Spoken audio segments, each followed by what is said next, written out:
A paz do Senhor, meus irmãos. Hoje vamos fazer uma live respondendo algumas perguntas e eu anotei elas aqui. Talvez seja uma live rápida, não sei, mas eu vou responder essas perguntas, tá bom? Então vamos lá. A primeira pergunta que me fizeram que eu anotei aqui, sobre a matéria da homilética, né? O que significa homilética? Homilética é um nome que vem do latim, né? Vem homilia. A ideia é de sermão, preparar pregações. Então, a matéria da homilética, ela te ensina como você preparar sermões, como você é, pode desenvolver melhores habilidades para concentrar o público e para pregar de uma maneira melhor. Então você tem a teoria da homilética, né, que é a parte onde você vai aprender sobre os tipos de sermões, o sermão expositivo, o sermão temático, o sermão textual, né? E você tem então a forma de pregar em temas. O sermão temático ele é adequado para exposições de doutrinas, quando você quer expor uma doutrina bíblica. Então você escolhe um tema, né, uma doutrina, e você vai em busca de versículos bíblicos que comprovem essa doutrina. Então, se eu escolhesse o tema casamento, eu iria discorrer sobre esse tema à luz de versículos bíblicos. Então, essa é a pregação temática. Ela é boa para dar palestras e também para dar é, cultos de doutrina, né, em cima de algum tema específico. Então, isso é importante. A pregação expositiva que aqui tem também é a pregação que você vai pegar um livro para expor. Então, não necessariamente você vai estar expondo uma doutrina, mas um livro. E aí é óbvio que dentro deste livro conterá doutrinas, ou seja, as doutrinas vêm como consequência. Então, você vai escolher um livro e você vai expor aquele livro e as doutrinas vêm subsequentemente, né? Então, existem essas formas de você pregar, né? E aí você pode escolher se você vai pregar com mais detalhes, ou seja, expor um texto em si. Então, você vai pegar, por exemplo, Atos 15, e você vai expor o capítulo 15 de Atos inteiro, uma pregação expositiva, mas só do capítulo 15 de Atos. Ou você vai pegar uma pregação do livro inteiro de Atos. Então, aí você separa por tópicos, né? E a matéria homilética, ela te ensina tudo isso. Como você divide os tópicos, quais são os tipos de sermões, né? Enfim, existem várias coisas na matéria homilética e essa é uma delas, né? Então, a matéria da homilética ela serve para isso, para você preparar sermões. Então, no caso, fazendo uma aplicação prática, eu poderia escolher algum texto bíblico e aí eu ia, se fosse um sermão temático, eu ia buscar versículos bíblicos sobre isso. Se fosse um sermão expositivo, eu ia expor somente o texto, né? E aí, se tivesse alguma doutrina e tal, eu pregaria, só seguiria a sequência, né? E basicamente é isso, tá? Isso que é homilética. Ela também está muito ligada, a matéria da homilética, ela é muito vista também dentro da matéria da hermenêutica e da exegese, porque são dois braços juntos, né? Porque a homilética, ela te ensina a preparar sermões, e a hermenêutica te ensina a interpretar texto, e a exegese também te ensina a interpretar textos. Então, o seu sermão é baseado no texto, na Bíblia. Então, você precisa dos dois. Você precisa interpretar o texto e expor aquele texto e preparar aquele texto, né? Então, os dois são importantes. Hermenêutica bíblica, homilética e exegese bíblica são três coisas importantes a serem aprendidas, tá certo? Deixa eu ver qual foi a segunda pergunta que eu anotei aqui. Nós não devemos congregar, porque 1 Coríntios 6,19 diz que nós somos o templo do Senhor e, portanto, isso proíbe a construção de igrejas. Então, só que essa pergunta não é verdadeira, porque 1 Coríntios 6,19 não proíbe construções de igrejas. Está escrito aqui, eu abri aqui na escritura, e o texto bíblico não diz isso. O texto bíblico diz o seguinte: ou não sabeis que o nosso corpo é o templo do Espírito Santo, que habita em vós, proveniente de Deus, e que não sois de vós mesmos, porque fostes comprados por bom preço. Glorificai, pois, a Deus no vosso corpo e no vosso espírito, os quais pertencem a Deus. Não tem nada condenando você ir na igreja ou você é, é, ter um lugar onde você se reúne para adorar o Senhor. Não, isso aqui não está condenando isso. O que o texto está dizendo é que o lugar onde Deus se manifesta, né, é esse lugar onde Deus revela o seu poder é em nós, é usando a gente, né? E é através de nós que o poder de Deus é manifesto, né? E o contexto imediato, ele não está falando de igreja. O contexto imediato está falando o seguinte: bastava voltar um versículo. A pergunta fala de 1 Coríntios 6,19. Se você fosse no versículo 18, está escrito assim: fujam da prostituição.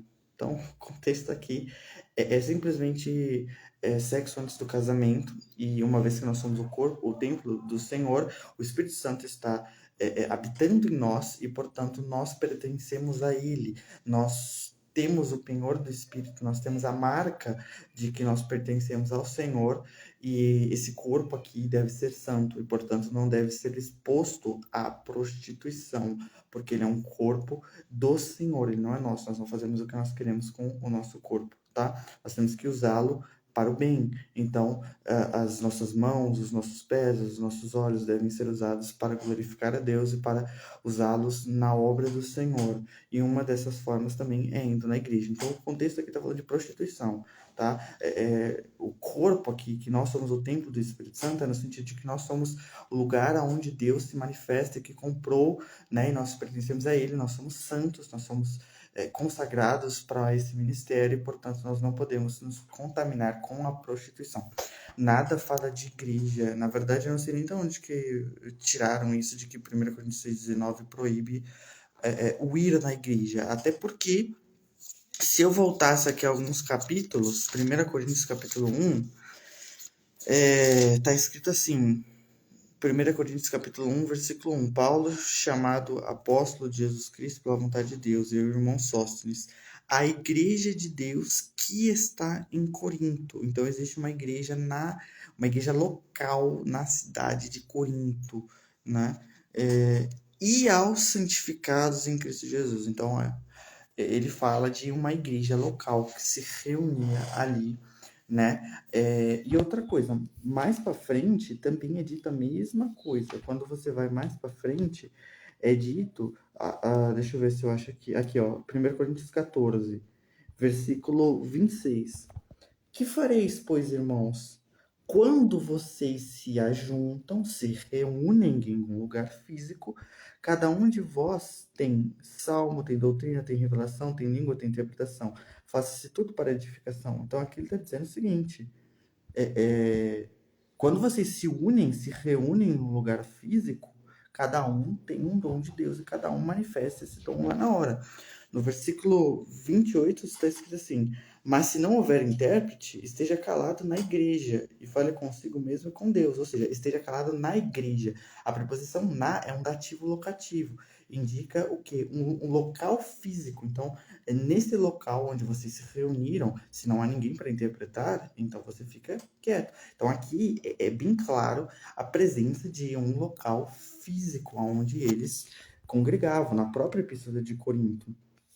E se você voltar um pouquinho, se você voltar em Lucas, né, capítulo, lá o último capítulo, né, deixa eu ver se eu acho aqui, para mostrar que o próprio Novo Testamento, né, usando a Bíblia para interpretar a própria Bíblia, um dos princípios da exegese e hermenêutica, Lucas 24, a partir do versículo 50. E Jesus, levando-os fora até Betânia, levantou as mãos e os abençoou. E aconteceu que, abençoando-os, Jesus, ou tendo abençoado eles, Jesus, se apartou deles e foi elevado ao céu. Então, Jesus subiu até os céus e os apóstolos ficaram aqui na terra. E adorando eles, os apóstolos adoraram Jesus, uma referência à divindade de Cristo, tornaram com grande júbilo para Jerusalém, com muita alegria para Jerusalém, tá certo? Agora, olha o versículo 53, e estavam sempre no templo, louvando e bendizendo a Deus. Então, você vê aqui claramente uma referência de que os apóstolos frequentavam o templo, um local físico. E também, eu posso te mostrar que o congregar é importante, com base também em Romanos, capítulo 16, que está escrito assim, Romanos 16, deixa eu ver se eu acho aqui.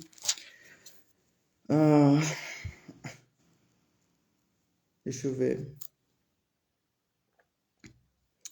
Aqui, ó, Romanos 16, versículo 5. Saudai também a igreja que está em sua casa. Havia uma igreja na casa deles, na casa de Priscila e Áquila. Saudai a Epêneto, né? Ele vai falando aqui. Deixa eu ver aqui mais. Enfim, aqui é referido a uma congregação local, né? Deixa eu ver aqui mais. Então, é isso aí mesmo. É referido a uma congregação local que estava na casa dela. Então, a igreja que está nesta casa, nesse local, que se reúne nesse endereço, saúdam, né? Mandem saudações para eles, para esse grupo de pessoas que se reúnem ali. Então, é tido também mais uma referência de que o congregar é bíblico. Né? Não sei de onde que tiraram que 1 Coríntios 6,19 condena o congregar. Isso não é verdade. Essa pergunta não é certa, tá certo? Vamos aqui para mais uma pergunta. Deixa eu ver aqui. Qual a diferença entre nomos e nomo? Bem, isso aqui me perguntaram por conta dessa questão da lei, né? Em primeiro lugar, eu gostaria de dizer que nenhuma. A palavra nomos e nomo é a mesma palavra, é a mesma raiz. Não são palavras diferentes. A diferença é a ortografia, porque nomo está no caso genitivo, né? Portanto, indica uma relação de posse. Então, simplesmente, você traduziria como da lei. Nomo é lei. Então, você tem nomos, lei, ou a lei. Nomo, da lei. Então, basicamente, essa é a diferença. A questão aqui se dá pela má compreensão do vocábulo nomos, que significa lei, mas é uma lei, não necessariamente uma lei espiritual. Isso depende da aplicação feita para ela, porque até nos dias de hoje a palavra lei ela é ambígua. Se eu dissesse a lei, você poderia entender de duas formas. Você perguntaria a lei dos homens ou a lei de Deus. Então, existe essa diferença, né? Inclusive, o Novo Testamento, ele abre mais uma categoria. Ele abre a categoria da lei dos homens, ele abre a categoria da lei de Deus, e quando você abre na Epístola aos Gálatas, no capítulo 6, tá escrito, vamos lá, aqui ó, capítulo 6, versículo 2. Levai as cargas uns dos outros e assim cumprireis a lei de Cristo. Então,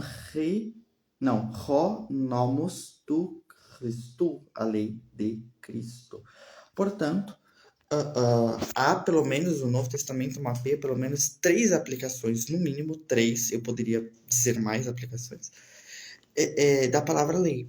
Então, nesse sentido, eu poderia dizer que existe pelo menos 3 aplicações da palavra nomos. E o contexto é que determina. Então, não tem como chegar e dizer, não, porque nomo é uma palavra diferente na verdade, Paulo, em Romanos 7, estava condenando o nomo e não o nomos. É o que geralmente o pessoal fala, né? Então, não, porque Paulo está dizendo aqui, né, em Romanos 7, que a lei demonstra o pecado, mas que lei é essa aqui, né? Aí ele fala que a lei não salva, que a lei manifesta o pecado, que a lei manifesta a ira, mas de que lei que ele está falando? Do nomo.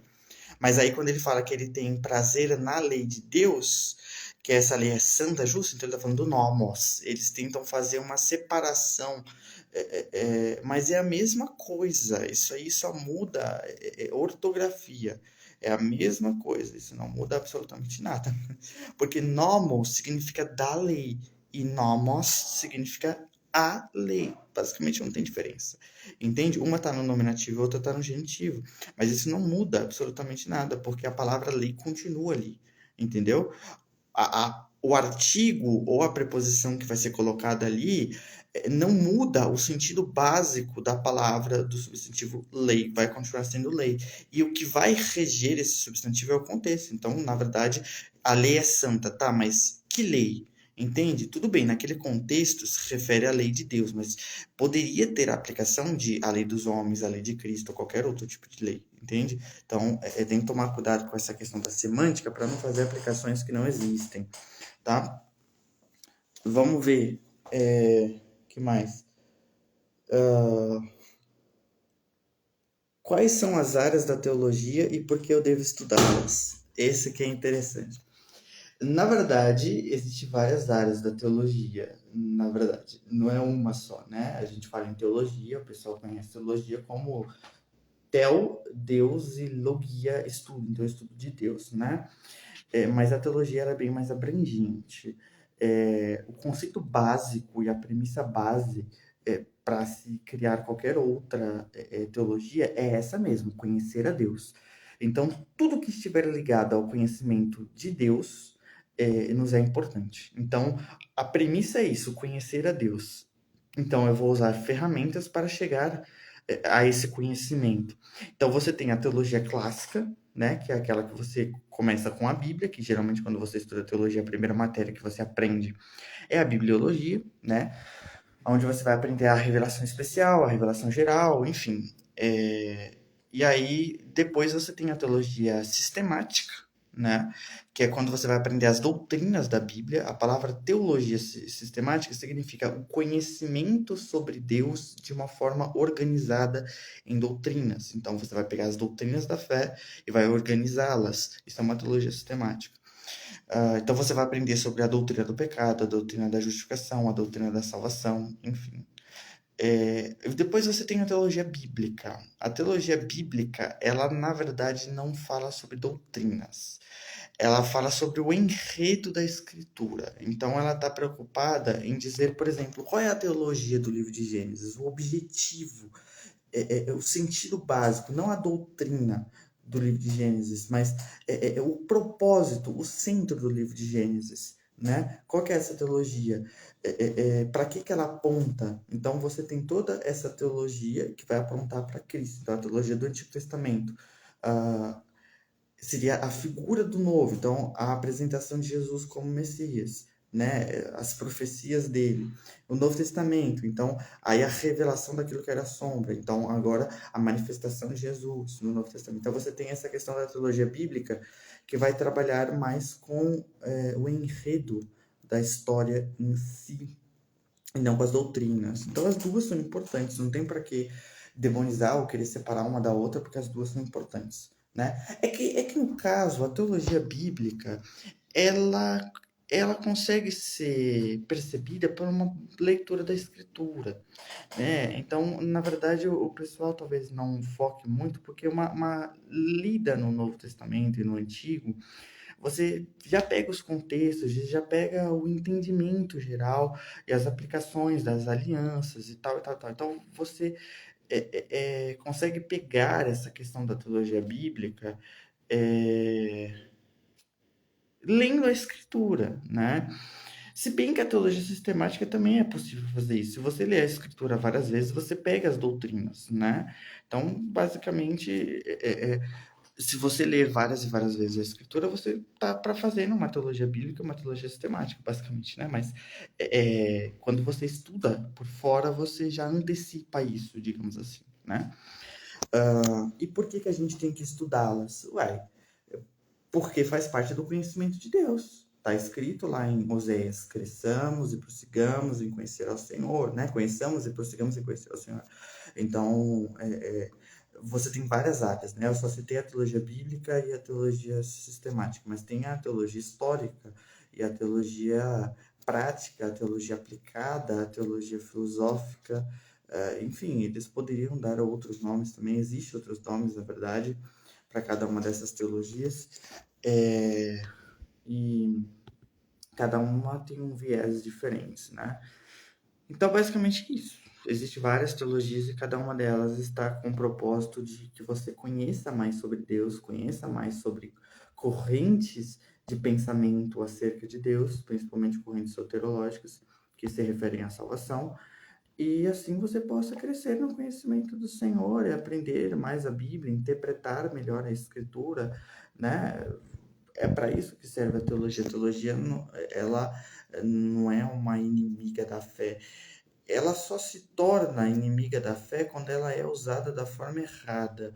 Quando a pessoa, ela pega um professor de um seminário que é um daqueles professores liberais.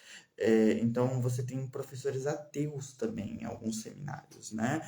E isso aí é complicado. Então, mas assim, se você pegar um seminário ortodoxo, um seminário bíblico, não tem para que se preocupar com isso. O problema é que o pessoal ele quer seminário que tenha credenciamento no MEC, e esses daí são os piores. Os seminários que têm credenciamento no MEC não tem um pingo de respeito com a Bíblia. Aliás, nem a Bíblia eles estudam. A maioria dos seminários que têm credenciamento no MEC são seminários liberais. Esse é o problema. Então, se você pegar um seminário livre, a maioria dos seminários que são cristãos são livres, entendeu? Então você não precisa daquela questão de horas, você tem que ficar fazendo horas complementares, porque é um curso livre, é um seminário online, você faz na sua casa, as aulas são gravadas e você aprende. É muito melhor que você ter que fazer um certificado em MEC, entendeu? E é um certificado que vai, aliás, é um curso que vai edificar a sua vida e não matar você, entendeu? Na fé. Porque você está com professores bons de verdade, né? Outra coisa, você pode ver a grade curricular, o que você vai estudar, quais vão ser os professores. Então, entra no site do seminário, vê os professores, vê o currículo curricular, né, a grade curricular, e se for um seminário bom mesmo, cristão, você pode fazer, tá certo? Vamos ver aqui o que mais. Hum, qual é a melhor Bíblia? Ixi, essa aqui é difícil de responder. Essa pergunta surge por uma má compreensão. O pessoal acha que existe muitas Bíblias e essas Bíblias, então, são nossas inimigas. Não. Cada Bíblia tem um propósito e o nome dela já denuncia isso. Então, qual é a melhor Bíblia? Depende. Depende, uai. É porque isso aí depende da perspectiva da pessoa. Qual é a melhor Bíblia? Mas qual que é o parâmetro? A melhor Bíblia em relação ao quê? Em relação ao grego, hebraico, em relação à linguagem, em relação a, ao pastorado, em relação à arqueologia, em relação à teologia. Então, depende de que ponto que você está lidando. Então, qual é a melhor Bíblia do ponto de vista arqueológico? Eu recomendaria a NVI arqueológica. Ela é, com certeza, a melhor Bíblia arqueológica que existe, né? Então, mas você vê, do ponto de vista arqueológico, né? Se eu fosse falar assim, qual é a melhor Bíblia do ponto de vista gramatical? Opa, então já não é mais essa arqueológica NVI. A melhor Bíblia do ponto de vista gramatical é a CF, porque ela traduz palavra por palavra. Entendeu? Mas se eu falar assim, mas qual é a melhor Bíblia do ponto de vista da linguagem contemporânea? Porque a CF é arcaica, então da linguagem contemporânea. Opa, então aí eu poderia dizer a NTLH. Então depende do ponto de vista, depende do que você está procurando. Então, se você, por exemplo, é um pentecostal, ou um reformado, ou um calvinista, tanto faz, qual seja a sua linha de pensamento, é, a melhor Bíblia depende. Se você falar qual que é a melhor Bíblia para um pentecostal, ele vai falar a Bíblia de pentecostal. Se você falar qual é a melhor Bíblia para um calvinista, ele vai falar a Bíblia de Genebra, né? Então, depende do ponto de vista. Mas elas não são inimigas. Todas essas Bíblias são importantes e cada uma tem uma função. Então, a Bíblia de Genebra, por exemplo, ela tem funções de mostrar Cristo no Antigo Testamento. Então, ela é uma Bíblia que é messiânica. Ela tem a função também de trazer notas calvinistas, lógico, né? Porque ela é uma Bíblia voltada para esse viés. Agora, você pega a Bíblia pentecostal, ela é uma Bíblia voltada a notas teológicas pentecostais, né? Seguindo o viés de sensacionalista. Então, para quem segue essa linha, é a melhor Bíblia, né? Então, depende. Ah, qual é a melhor Bíblia para um pastor? É a Thompson. A Thompson tá cheia de cadeia temática, de pregações e tal. Então, você tá entendendo? Então depende muito do que você está procurando, né? Então, qual é a melhor Bíblia para um novo convertido, né? Para aquele que nunca teve contato com a Bíblia, eu recomendaria uma NVI para um novo convertido, né? Ah, qual é a melhor Bíblia? Então, mas essa questão depende, entendeu? Qual é a melhor Bíblia teológica, por exemplo? Eu poderia dizer a King James, 1611, edição Roman. Ela tem excelentes notas teológicas. É, ela é super grande, eu tenho ela aqui. Ela é enorme. Ela tem mais de 2.000 páginas e ela é colorida. Ela tem ilustrações, mapas e ela, tudo bem, ela reflete o viés calvinista, mas ela é excelente, tá? É muito boa, né? E acho que ela é a melhor que tem nesse sentido de ponto de vista teológico. Agora, se você for pegar de ponto de vista arqueológico, como eu falei, é NVI, né? Do ponto de vista do pentecostal, é pentecostal. Então depende muito do que você está procurando numa Bíblia.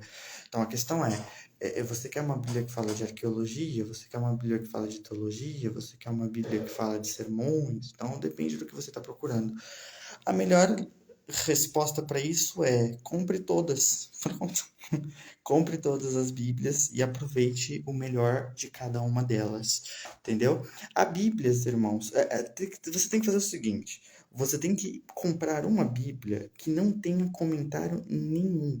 É somente para texto bíblico, leitura corrida de texto bíblico, onde você vai ler só o texto, sem influência de nada. Você vai ler o texto, é o seu primeiro contato com o texto.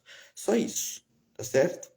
Depois você vai consultar as outras Bíblias teológicas para ver se o teu entendimento bate com o entendimento deles, com a gramática, com os léxicos, enfim.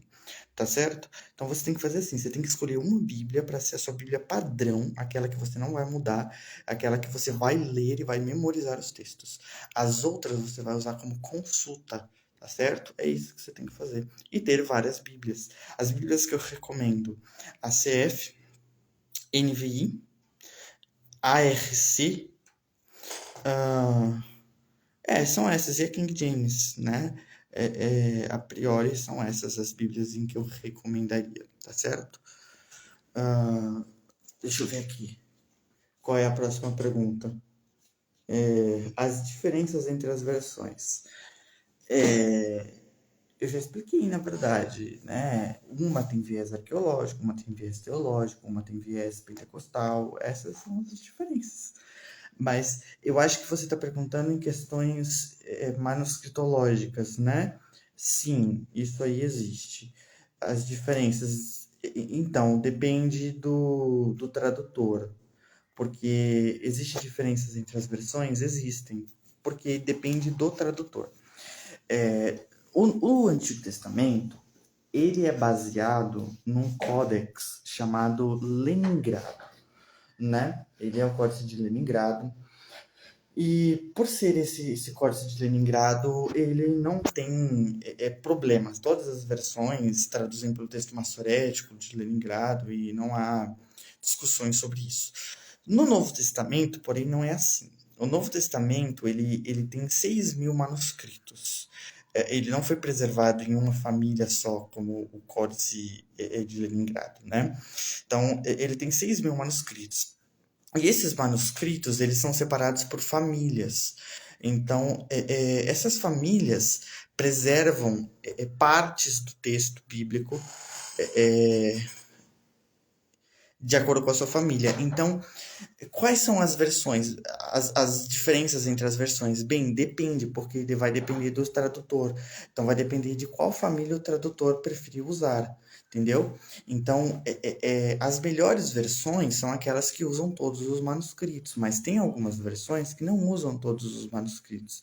Tem algumas versões, principalmente as mais moderninhas, que usam versões só usam a versão do Códice Vaticanus, que é datado do quarto século, né?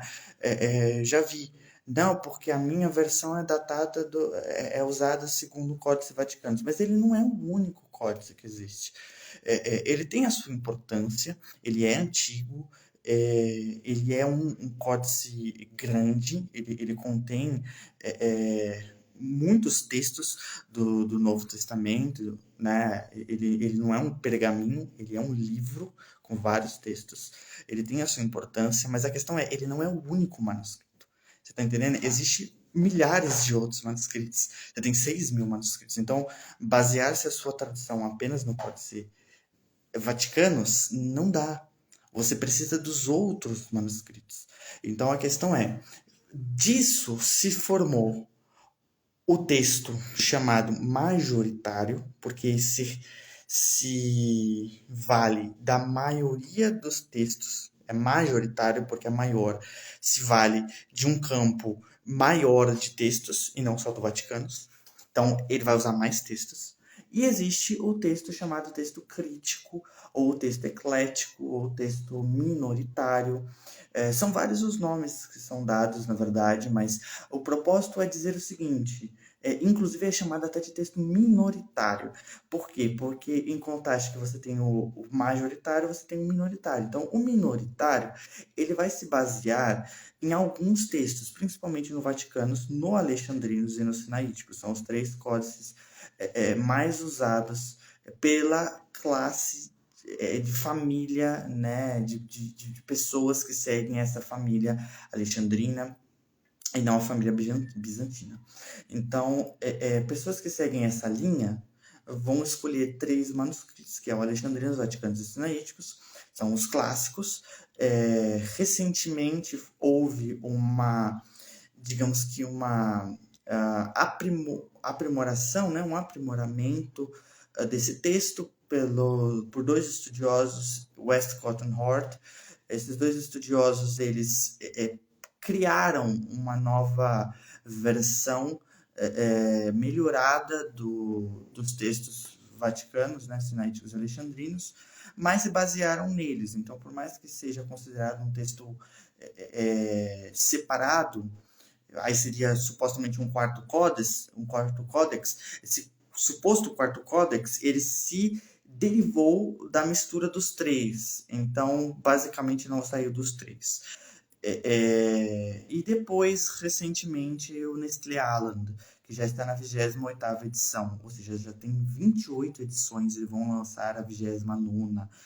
E aí, olha o tanto de revisões que eles fizeram para poder chegar ao verdadeiro, o suposto, né, verdadeiro texto original. Por que eu falo suposto? Porque com 3 textos você não chega no verdadeiro texto original, né?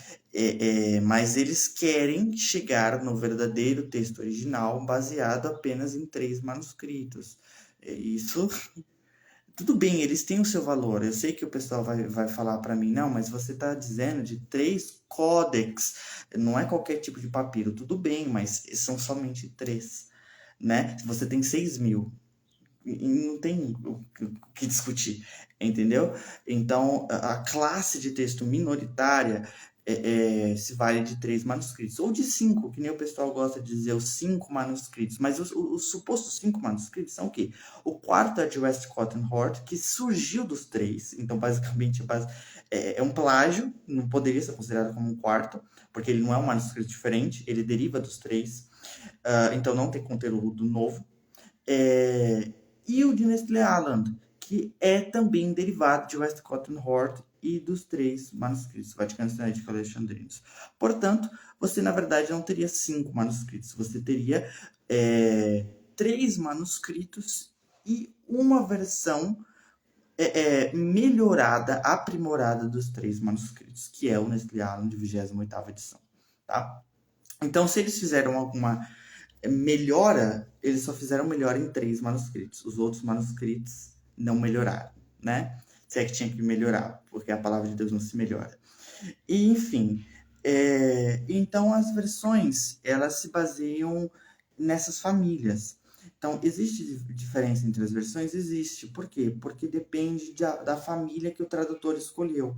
Então, se eu, por exemplo, for um tradutor da Bíblia, eu já traduzi textos bíblicos, mas considerando num termo neutro, imagina que eu seja convidado hoje a traduzir a Bíblia. Eu terei que escolher qual texto bíblico eu vou usar. Então, ou seja, eu vou usar o texto eclético, minoritário, ou o texto majoritário pela família bizantina. Então, a questão é essa, né? Qual você vai escolher? Então, as diferenças existem por causa disso.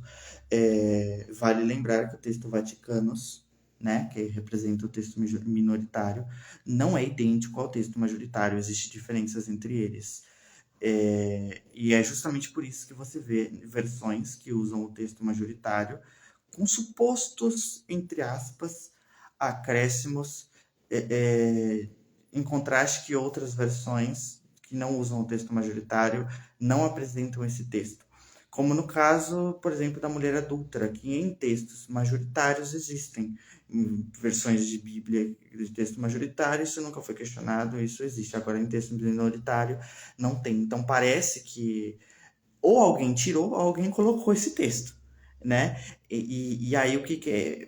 Aí vai da opinião do autor, né? E aí como é que faz? Mas aí é que tá. Se tirou o texto, então vamos lá, vamos pôr. Não, mas o texto existia, mas foi tirado. Aí você vai ter que explicar o porquê que ele foi tirado. Ah, não, esse texto foi acrescentado, né? Que geralmente o pessoal da turminha do texto crítico diz que esse texto foi uma inserção posterior, mas aí é que está baseado no que, né? Você vai ter que provar que isso é uma inserção e que isso não fazia parte do original, né?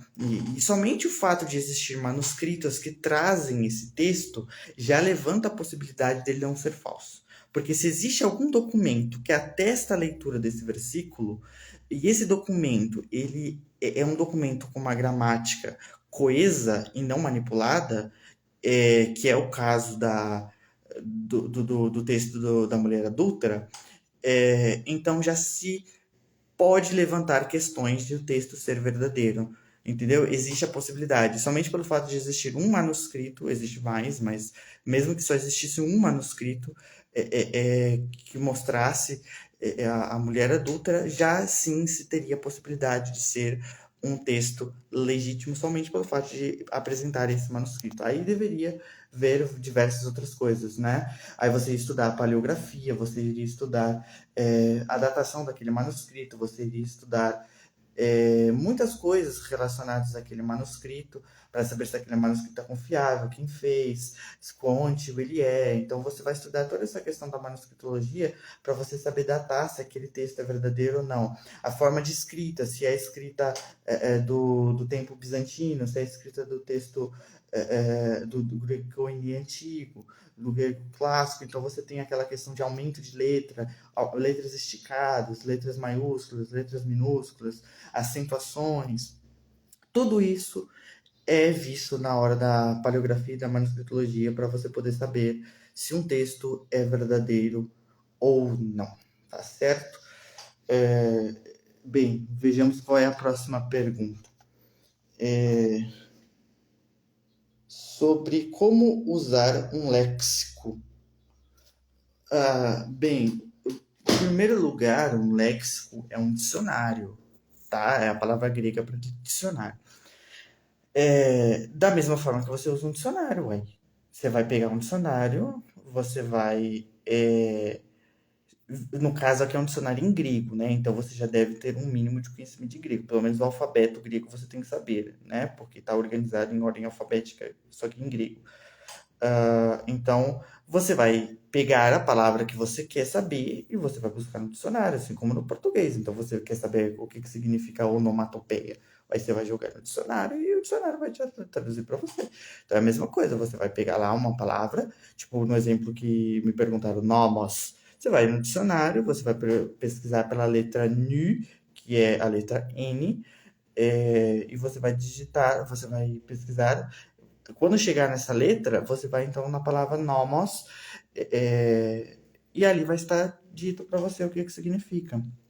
É assim, a questão é que a classificação lá é diferente porque você vai ver que, como o grego é distribuído por casos, você não vai encontrar a expressão nomo no genitivo, porque no léxico vai apresentar a forma nominativa masculina singular, tá? E se for verbo, é a primeira pessoa do singular, tá? Do presente do indicativo ativo. Vai aparecer assim no léxico. Então, se você for pesquisar um verbo no auristo, esquece, o léxico não traz verbos no auristo. Se você for pesquisar uns verbos no perfeito, depende do léxico. Alguns léxicos trazem algumas formas do perfeito. Se for um léxico avançado, né? Mas léxicos mais simples não trazem isso, formas no perfeito. Então, somente no presente do indicativo ativo, tá? Da primeira pessoa do singular. É isso, para você digitar no léxico grego. E se for um léxico do Antigo Testamento, é a mesma coisa. A diferença é que no léxico do Antigo Testamento, se for um substantivo, vai ser. Não tem casos, né, no hebraico. Então, no hebraico vai ser um substantivo simples, masculino singular, né? E se for um verbo, vai ser a terceira pessoa masculino singular, do cal perfeito, indicativo. É isso, tá? Cal é o tronco, e perfeito é a conjugação, indicativo é o modo. E a terceira pessoa, tá? O hebraico, ele não se conjuga na primeira pessoa. O léxico, né? O léxico não traz a primeira pessoa. O léxico traz a terceira pessoa. Então, não adianta você querer dizer lá, por exemplo, eu jogo. Não tem isso no léxico hebraico. O léxico hebraico vai dizer ele joga, porque o léxico hebraico divide os verbos hebraicos na terceira pessoa e não na primeira pessoa. Aí a primeira pessoa você já tem que fornecer de cabeça, você tem que saber qual é a conjugação da primeira pessoa, né? Então, o léxico hebraico ele só fornece a conjugação da terceira pessoa e o léxico grego só fornece a conjugação da primeira pessoa. As demais outras pessoas você tem que saber de cabeça, tá certo? Ou pegar uma tabelinha e conjugar de acordo com uma tabelinha. Então, é simples, não tem muito segredo, tá? Deixa eu ver o que mais aqui. Sempre ouvi sobre uma tal de LXX. O que isso significa? A LXX é uma abreviação, na verdade. Talvez o nome, por extenso, a maioria conheça. LXX, na verdade, são números romanos. L representa 50, X representa 10 e são 2x, né? Então 10 vira 20, 50 com 20 vira 70. Então LXX significa 70 em números romanos. E basicamente LXX vem da Septuaginta. A Septuaginta, é a tradução do Antigo Testamento hebraico para o grego. Bem, isso não é muito difícil de entender. Os judeus foram para o cativeiro babilônico e no cativeiro babilônico não se falava hebraico, no cativeiro babilônico se falava aramaico. E depois do cativeiro babilônico, depois que o Império Babilônico caiu, depois que o Medo Persa caiu, né? Depois que esse Império Persa ele perde a sua influência, o aramaico ele também vai perder também um pouco da sua influência. E, portanto, a língua que vai marcar mesmo é a língua grega. Então, os judeus eles perdem muito da fluência em hebraico.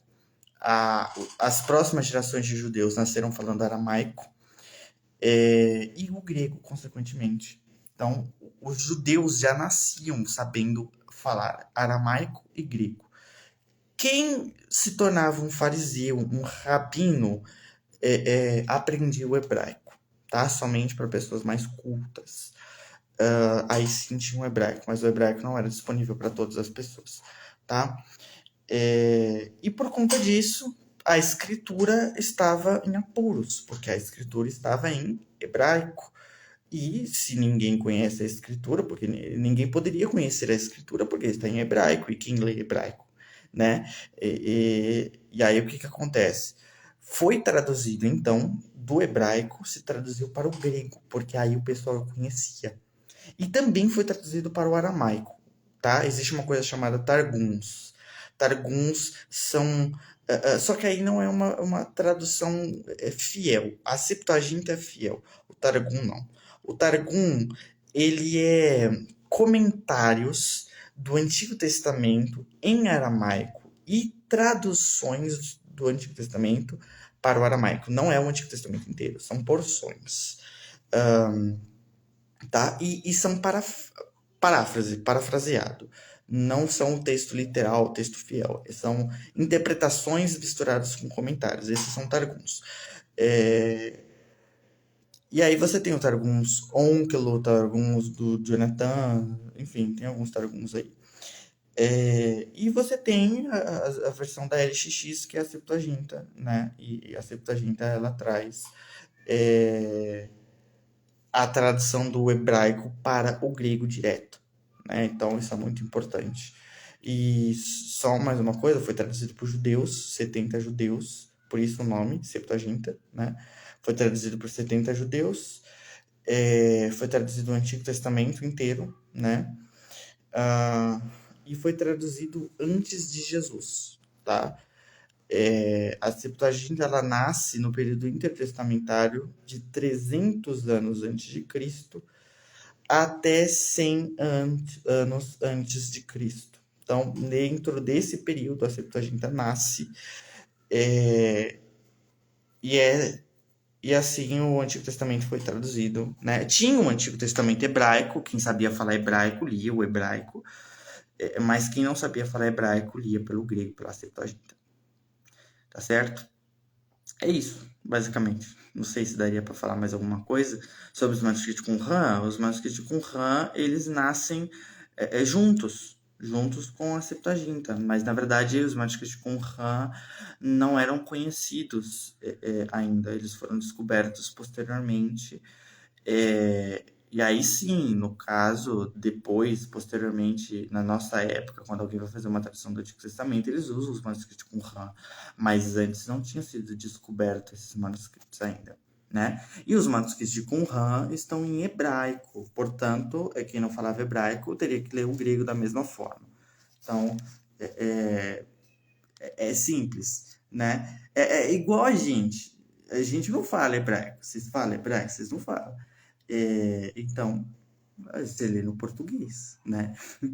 A gente lê no português. Então, é isso. Deixa eu ver o que mais aqui. Falar sobre a gramática hebraica. Ah, aí tinha que ser uma aula só de hebraico, né? No meu curso tem aula de hebraico também. Se matriculem no meu curso que lá tem aula de hebraico. Salvação por obras em Miqueias 6. Nossa, esse aqui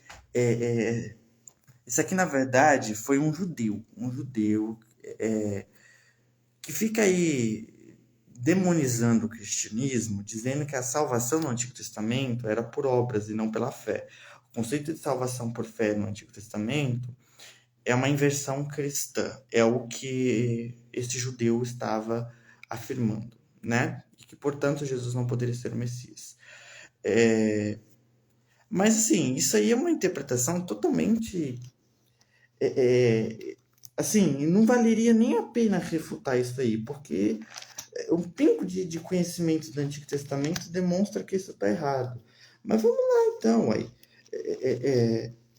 Vamos lá, abra a Bíblia em Gênesis 15. Deixa eu ver. Gênesis capítulo 15, versículo 5. Então Deus levou Abraão para fora e disse: Olha agora para os céus e conta as estrelas, se as puder contar. E disse-lhe: Assim será a tua semente.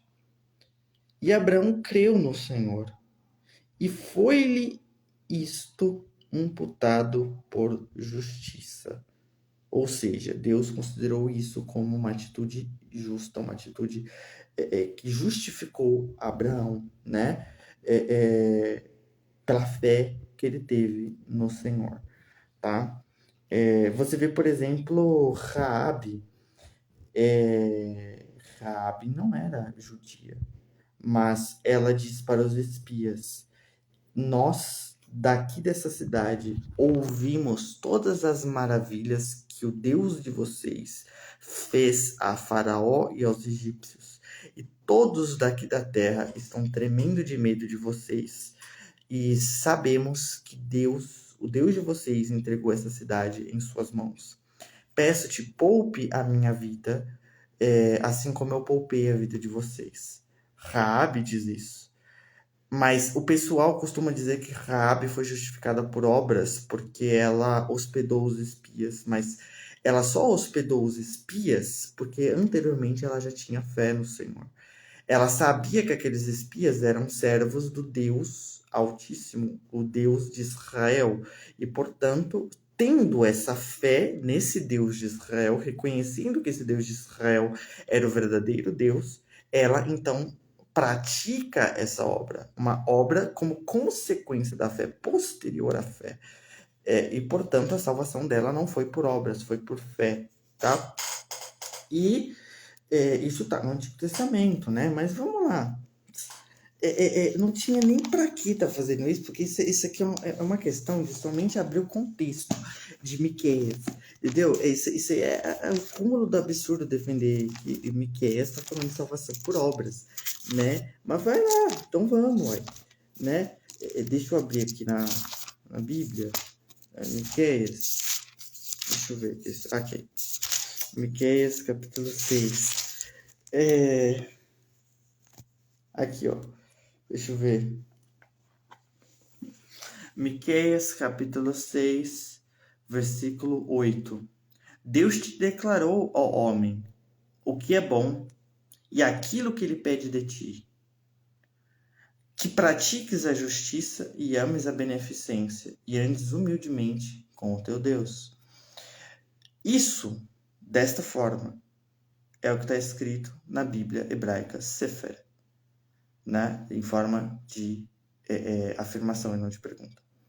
Na Bíblia hebraica Sefer, que é a Bíblia que só tem o Antigo Testamento, é a Bíblia judaica, não é uma Bíblia cristã, ela não acredita em Jesus como Messias, ela deu uma alterada no texto de Miqueias. Na nossa Bíblia não está assim, na nossa Bíblia está: ele te declarou, ó homem, o que é bom. E o que é que o Senhor pede de ti? Aqui está em forma de pergunta na nossa Bíblia. Senão que pratiques a justiça e ames a beneficência e andes humildemente com o teu Deus.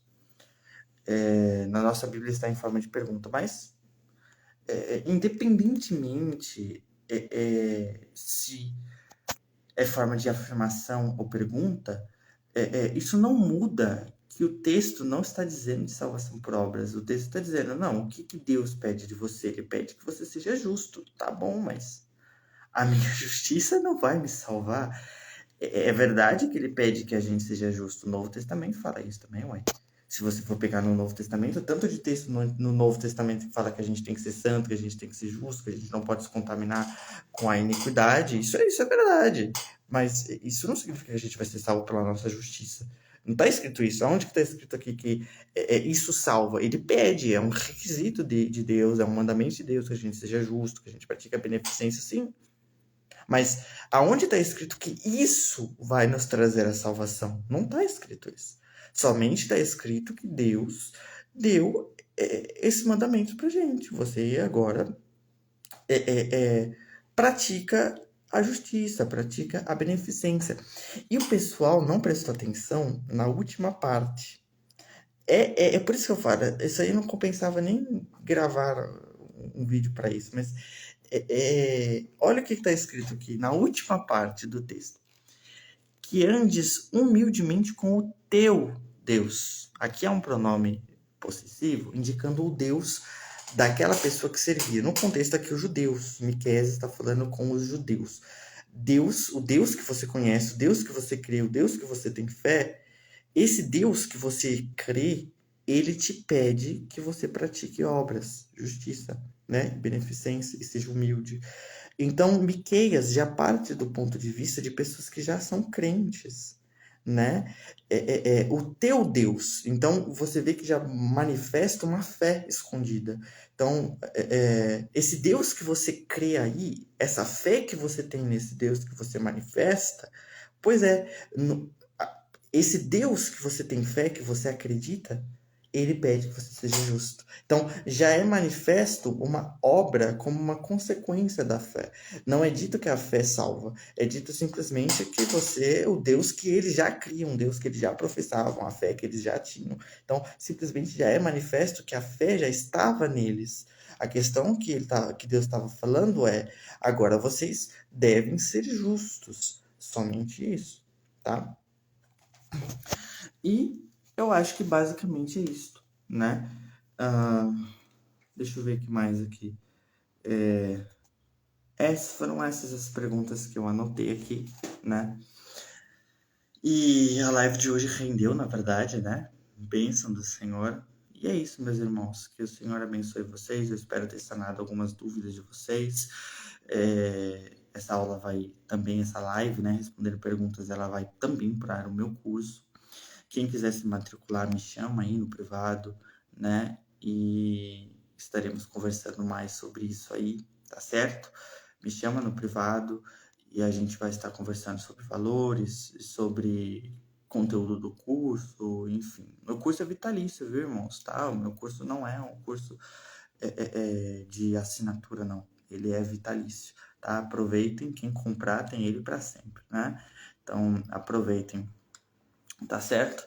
E ele está com promoção também, né? Tá com preço promocional. Aproveitem aí, meus irmãos, o preço promocional, porque o valor dele é mais alto, né? Mas ele está menor agora para que mais pessoas possam comprar, né, o curso, tá certo? É um curso cristão, é um curso que fala de hebraico, é um curso que fala sobre grego. O foco dele é falar sobre Bíblia, né? Então vai haver assuntos como bibliologia, como teologia, como trindade, coisas assim do tipo, né? E como aulas complementares ao grego e ao hebraico, né? Onde eu mesmo sou o professor de vocês, né? Apesar de que eu recomendo também alguns outros professores, alguns outros materiais complementares de outras pessoas também, né? E basicamente é isso, tá certo? Fiquem na paz do Senhor. Eu espero que essa live tenha ajudado vocês de alguma forma. Foi uma live bem gratificante, né? Foi uma live bem interessante. E eu vou postar no YouTube também, posteriormente, né? Orem por nós e agradeço. Deus abençoe. Fiquem na paz do Senhor.